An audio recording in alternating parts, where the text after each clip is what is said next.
আজকের রেসিপিতে দেখাবো শোল মাছ পোড়া। এটি অনেক পুরানো যুগের রান্না। আগেকার যুগের দিদা বা ঠাকুমারা এই রান্না করে থাকতো। তখন আঁচের উনুন বা কাঠের উনুনে এই রান্না হতো।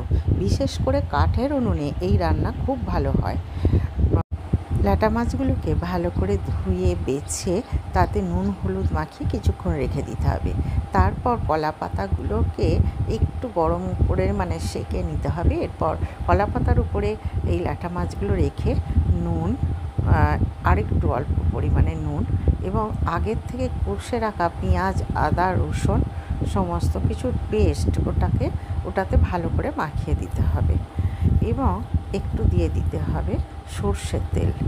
ভালো করে সর্ষের তেল আর পেঁয়াজ, আদা, রসুনটাকে পেস্টটাকে ভালো করে মাখিয়ে দিয়ে এবার কলা পাতাটিকে মুড়ে রাখতে হবে এবং সেটাকে সুতো দিয়ে বেঁধে দিতে হবে। এরপর একটা ঝিকের মতন নিয়ে এই যে ছান্তা মতন এটাতে আমি গ্যাসেতে এটাকে বসিয়ে দিয়েছি। আস্তে আস্তে কলা পাতা এবং সুতো সব কিছুই পুড়ে যাবে এবং পড়ে থাকবে শুধু মাছগুলো। দেখুন মাছগুলো এবার কিছু একটা দিয়ে ওলট পালট করে মাছগুলোকে ভালো করে পুড়িয়ে নিতে হবে। এই যে হয়ে গেছে। এবার মাছটাকে ভালো করে কাটা ছাড়িয়ে নিয়ে এরপর এতে দিয়ে দিচ্ছি আরেকটু অল্প পরিমাণে নুন, একটু দিয়ে দিচ্ছি পেঁয়াজ কোঁচানো, ধনেপাতা কোঁচানো, একটু সর্ষের তেল এবং একটু পাতিলেবুর রস। দুর্দান্ত খেতে হয়। আপনারা অবশ্যই এটা করে দেখবেন কেমন আপনাদের লাগলো।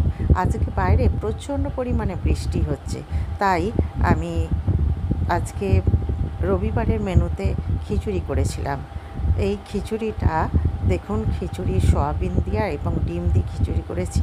তার সাথে আছে পটল ভাজা, পেঁয়াজি, পোস্ত দিয়ে আলু ভাজা, ডিম ভাজা এবং মাছের ওই পোড়াটি। আজকে রবিবারের খাওয়া দাওয়া তো জমজমাট হয়ে গেল। চলুন আজকের মতো শুভ দুপুর।